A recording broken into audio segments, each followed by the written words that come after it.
All right, everybody. Schmolke Investment Team practice report. Last practice we get before the scrimmage on Saturday.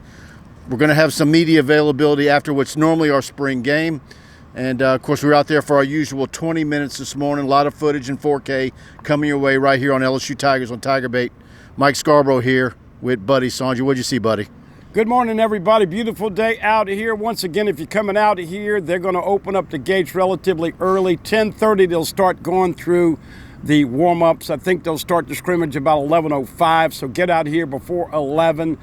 Probably go ones-on-ones for 25, 30 plays, Mike, 22s on twos and all. But, yeah, we'll give you a little rundown, and in this report today, we'll give you some numbers and players you're not familiar with. A lot of new names, and, Mike, most of them from the portal. Yeah, I look. It's the typical stuff that we see out here. You'll see it in our practice footage. It will be posted right here as well. Frank Wilson running his running backs through pad drills and wide receivers, cornerbacks hitting sleds. Kyle Williams taking his guys back over, doing sled work. A lot of sled work today between a lot of them. Tight ends. Didn't get to see a whole lot of them. Offensive line, Brad Davis, who we keep talking about, having a lot of pressure on him, doing those guys. The typical stuff that we've been seeing, but a lot of it is typical. Yeah, no doubt about it. Let's get right into it. Still a battle at center. I think what you're seeing with this LSU coaching staff is that they're not going to just automatically let these portal guys come in here and start. They're going to have to earn it. And we talked about it last night on the LSU Tigers on Tiger Bait show. This next 2 or 3 months is big in the weight room. Got to get bigger, got to get stronger, got to get deeper. But right now, DJ Chester and Braylon Moore are your two centers. At left guard, Paul Mubinga still hanging in there at left guard. Left tackle, Tyree Adams. Adams is 71, Mubinga's 65, Chester 79. At right guard, playing a bunch of people, but Cohen Eccles, 78, redshirt freshman. He was cross-trained as a center last year. And then Weston Davis, second team O-line, Carius Kern. Probably needs to drop a little bit, but when you know lineman, you have that big bulk. He's 57. He'll be at left tackle. Ori Williams, a guy we hadn't talked much about, big man, 6'8", 335 or 40. He's at left guard. Of course, Bo Bordelon and others at right guard. And then, of course, Josh Thompson. Is he going to play right guard, right tackle? He's in the mix along with Ethan Callaway. That kind of gives you a little bit. You mentioned tight ends. Trey'Dez Green, Bauer Sharp. Bauer Sharp's the best dancing tight end, as he was dancing a little bit with some of the music. By the way, I hadn't gotten a grade with you and JD so far. Music out here, 6, 7, 5, what? A 3. 3. Okay, so not Mike's cup of tea.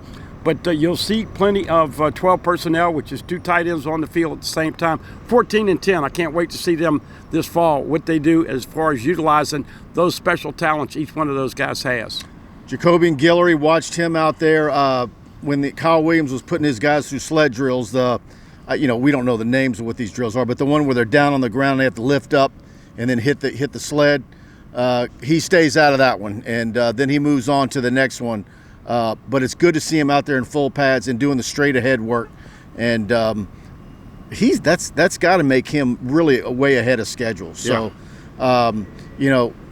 You would have thought, Jacoby and a big lineman, that those guys are going to typically lag behind ACL repair and so forth. But man, that's a good sign. But that's going to be a big question in the coming weeks. Do they, if there's a good defensive tackle in the portal, would they go out and get one if it fits them? 90, we're not expecting him to play on Saturday, but he will do some limited drills. 93, Ahmad Bro. 96, Dominic McKinley. Your 2 starting D tackles right now. Sean Washington, 95, going to get plenty of reps. Of course, you got the story about Sadir Mitchell. He got banged up a little bit. We think everything is good there. Zion Williams, 94. So you're going to have some new talent. Get your roster so you'll know some of these new names. But on the edge, Mike, I'm watching, and I think that's probably as deep as the wide receiver. Jack Pyburn, of course, Gabriel Relaford. Everybody knows about Patrick Payton coming in. He's a big, tall man, 6'5", about 255, 260. They'll use him to rush the passer. They'll also use him to step back in coverage. Look, Kalaj Cobbins, Damian Shanklin, you got all kinds of depth at D end and D tackle, but once again, a long way to go before you play a football game. If y'all enjoying this practice report, please do us a favor, hit that like button. It really helps us with the YouTube algorithm, and as always, if you're not subscribed to the channel, hit that subscribe button, that notification bell. When you hit that notification bell, you're going to get an alert every time we go live, every time we post a practice report, every time we have a press conference from one of the LSU coaches, etc. Player interviews going up on this channel also today. Of course, brought to you by the Schmolke investment team. So are you tired of watching your money sit idle? It's time to get off your couch or assets and start investing. Every moment you wait could be a missed opportunity to manage your wealth. At the Schmolke investment team, their financial advisors are ready to kickstart your investment journey. Whether you're a new investor or looking to expand your portfolio, they've got expertise to guide you every step of the way. So stop procrastinating. Don't let fear hold you back. Take action now and help safeguard your financial future. Give them a call at 318-448-3201 or visit them at www.schmolketeam.com or stop by their office at 128 Versailles Boulevard in Alexandria for a free initial consultation. Your future is in your hands. Let them make it happen. Securities and advisory services offered through LPL Financial, member FINRA/SIPC. All investing involves risk, including loss of principal. No strategy assures success or protects against loss. Bart and Brian Schmolke, two of the finest people you ever meet, and of course LSU grads, and been knowing them for multiple decades. They're the kind of people that you want to do business with. A lot of volatility in the market. A historic green day yesterday. Of course, everybody knows with the geopolitics and the tariffs, you got to have somebody you can trust. You got to have somebody you can communicate with. Trust me, folks, they will do it the right way for you and calm all of your fears, tell you where you're going, tell you what you need to do.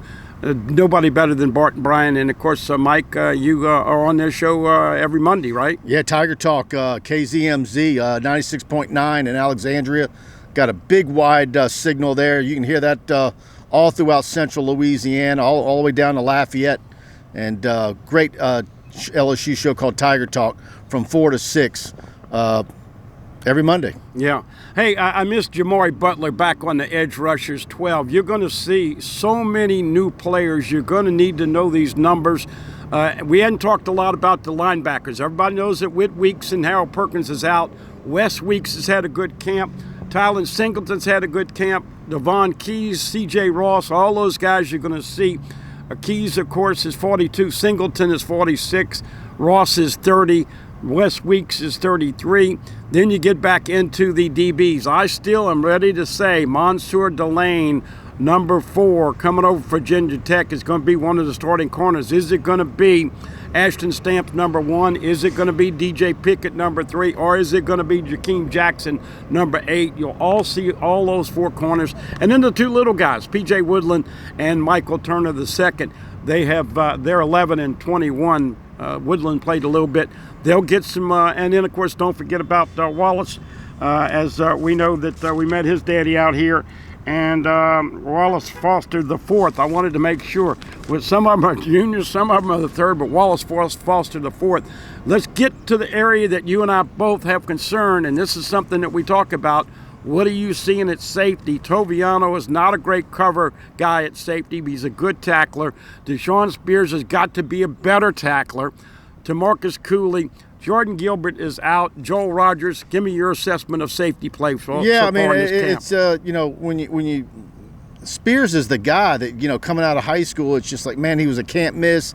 It's a matter of time before he's a starter. All sorts of, I mean, that's a declarative statement that I was saying all throughout. And I'm just totally miffed that he's not the guy. And, you know, reports that maybe he's not a sure tackler or doesn't like to get in there and mix it up. I just find it just kind of hard to believe a guy that's so physically gifted and athletic. You know, that's one of the things, buddy, that we were talking about as we left practice earlier today. It's very difficult to make a whole lot of declarative statements. Buddy always gets on me about making predictions and you don't know, and he's absolutely right in this case because we've been out here at every media opportunity, every practice, and I mean, we know on paper what some of these guys have done. We know what Mansour Delane looked like coming, transferring in, Jack Pyburn and many others. We know what their accolades are. We know what they did on their previous teams. But the issue for us is, where have we seen it? Are we saying, boy, this cornerback, your starting duos are going to be lockdown guys and they're going to be the best cornerback duo, or they're going to be one of the top quarter of the SEC of cornerback duos in the league? We can't make statements like that because we haven't seen it. I mean, are we going to maybe see it on Saturday when there's some one-on-one action, or is this more like a showcase and a like an old purple and gold basketball game that Dale Brown used to do, where it was a bunch of layups and dunks and putting on a show? I guess my point is, I mean, there's a whole lot of positions where you have question marks where you coaches like to use, did we see them flash, or so-and-so has flashed. Where have all the flashes been? Well, you got to remember, too, folks, that we're only seeing about 20 minutes. And that's it. And so we're not seeing a lot of – what we will see Saturday will give us an idea now. And frankly, just to finish, we haven't had – look, we have access, but it's not the same access that we got in Brian Kelly's first year, where we had multiple full practices and multiple full scrimmages. And, of course, Saturday is not a legit spring game. So – maybe beyond that, there's going to be a couple of practices next week. Maybe that's when we'll get to see more, or we'll see it on Saturday. But it's really a cool year, Jets, and you're making a whole lot of educated guesses as to what this team's going to be right now from the media. Yeah, and that's why I'm giving a lot of the fans some players. Let's get right into it. The punters, we haven't seen much action. Don't know if they're going to have live special teams or what. Grant Chatwick is the punter that they brought in, number 90. We hadn't seen him flash yet. Of course, Peyton Todd, this is his final year, number 38, and Badger Hargett is still battling out there at 46. They've got a walk-on snapper coming in. Jonathan Ferguson, number 49, the only snapper right now. And back to special teams. Mike had a chuckle last night. Just crazy. We have fun with these things. I predicted a punt return for a touchdown. He got on me, but there were 2 kickoff returns for a touchdown. I'm saying it now. LSU's going to try to block a kick. They hadn't tried to block a kick in years. So whether it's a PAT, a field goal, or a punt, their new special teams coach is going to get after people. You'll see a little bit more of that on Saturday. Real quick on the offense, good things that I've seen in the last week. Nick Anderson's getting better, and he is a big receiver, number 4, highly touted. Caught 31 balls with Oklahoma a couple years ago, but 10 were for touchdowns, Mike. Another big-time red zone threat. You put D. Anderson out there. You put Bauer Sharp and Trey'Dez Green. Now you got some size, gives you a lot of flexibility on what you're going to utilize inside the red zone. And as we know, that offensive line, you and I still think one of the keys to this offense, Nuss has got to be protected, looks the part. Watched a little bit of Michael Van Buren today. You'll see number 11, and then, of course, Juwan Johnson, part of the hot LSU couple right now, Juwan Johnson and Jada Richard. Juwan Johnson's going to shine and flash. I'm going to say he'll have a couple plays against the threes right here in Tiger Stadium Saturday sometime around noon. That's it. All right, let's wrap this one up. Schmolke Investment Team Practice Report.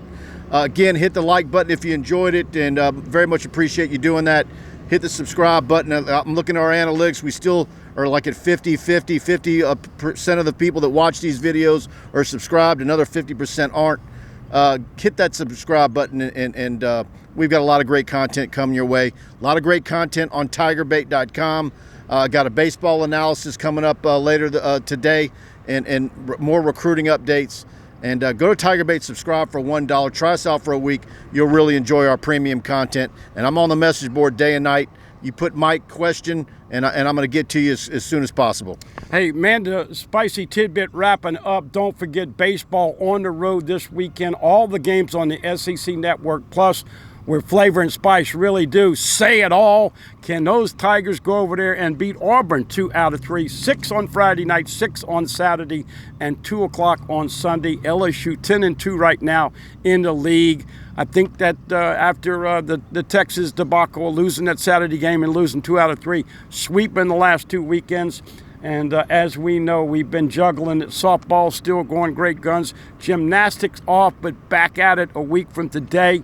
And as always, when you come out here to Tiger Stadium, don't forget, we are the official smoked sausage of LSU Athletics. That's Man Defined Meats. Partake with some of those products this weekend. I tell you what, the way LSU baseball is playing right now, you kind of wish that Texas series could be a do-over, especially the way Ionson's playing in your Saturday games or your Friday games, if it's a Thursday, Friday, Saturday week. And what Yetski's doing is I think they're really getting dialed in. And let's hope that they haven't peaked, because I think they haven't. No. This baseball team is absolutely legit, and going to be an interesting next couple of SEC series weekends with Alabama and Tennessee back-to-back. That Vitalo weekend is going to be something else, buddy. Yep, no doubt about it. Have a great day, everybody. Enjoy this weather, and hope to see you out here on Saturday morning. All right, buddy. See you on the other side.